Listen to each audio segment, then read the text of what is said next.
Hey guys, so today we're going to be doing another rigging video. We're going to be rigging today the jelly worm by Mann's Bait Company.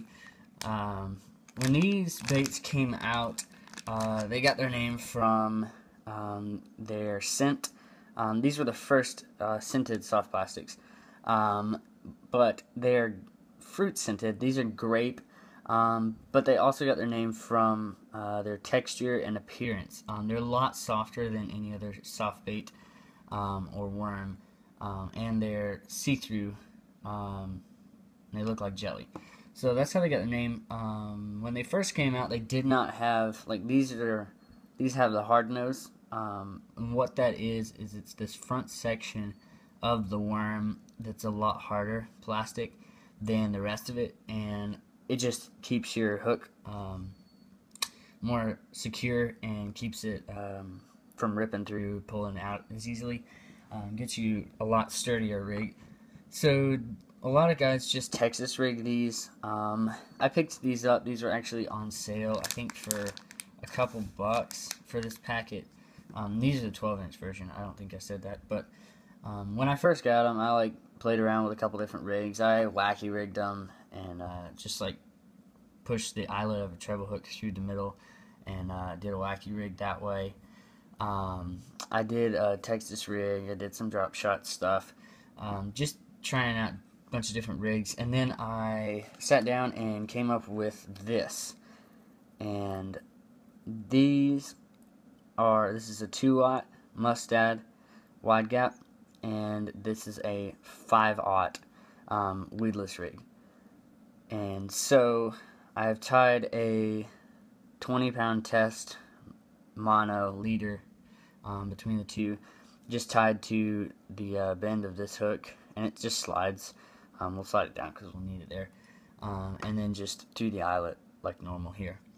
And so that's obviously shorter than the whole worm, which is what we want. And we're also going to need 3 of these. I'm only going to use 3 of these, but you can use however many you want. They're just like little tiny rubber bands, like what you would use for a wacky rig. So the way we're going to start this is with our 5-aught, and we're going to feed the spring into the nose, just like you would for whatever other soft bait you would use on these weedless rig. And so tighten that all the way in to the eyelet of the hook. And so now that we got that, we're gonna rig this straight through like a Texas rig. So rig this through. We got that. So that's your first part of the thing, your first part of your rig. I'm just gonna hide the tip of the hook in the plastic, just so that it's covered and I don't hook myself. So now you want to slide the leader down against the base, the body, the belly, whatever you want to say, of the worm. And so you should have all of this back here free. So you want to be sure that your worm is stretched out, but not stretched. So it's not all curly and bent up. So not like just slack, but tight, but not stretched. And same thing with your leader. And so now you know where your hook is going to fall.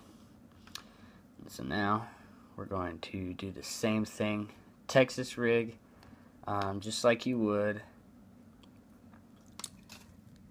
and through the bottom. Alright, so now we have this. So now we're going to take our little rubber bands, stretch them out. If you have the wacky rig tool, it should work. I don't have it because I just use my fingers, but it should be fine. So you just want to feed these through and pull them all the way up and drop one about right here. And what these are doing is they're just keeping the line tight against the belly of the worm, just so that it doesn't get caught on stuff.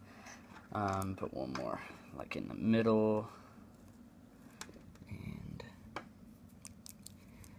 we'll put one more right in front of this hook. Perfect. So that's what we got, and both of these hooks, they're both facing different directions, which is it's gonna happen, which is good, but it's gonna happen unless you tie this leader a different way. But the reason it's good is because that way you're gonna get a fish no matter which direction it comes at the bait. So this one up here, obviously bigger hook, is gonna be for all the bigger fish that are really gonna take a big bite at this. They're gonna go for the head, and they're just gonna take a big chunk out of the front of that, or try to. And then you got this hook in the back. It's a smaller hook for the smaller bass that are just kind of curious and they want to go up and they just want to nibble on it. And this hook is hidden inside the bait, so when they bite, it'll pull through. Just so that way it won't catch as much weeds and sticks and stuff. So little hook for the curious fish that are like, I wonder if I could take that. Big hook for the big fish that really want to eat it.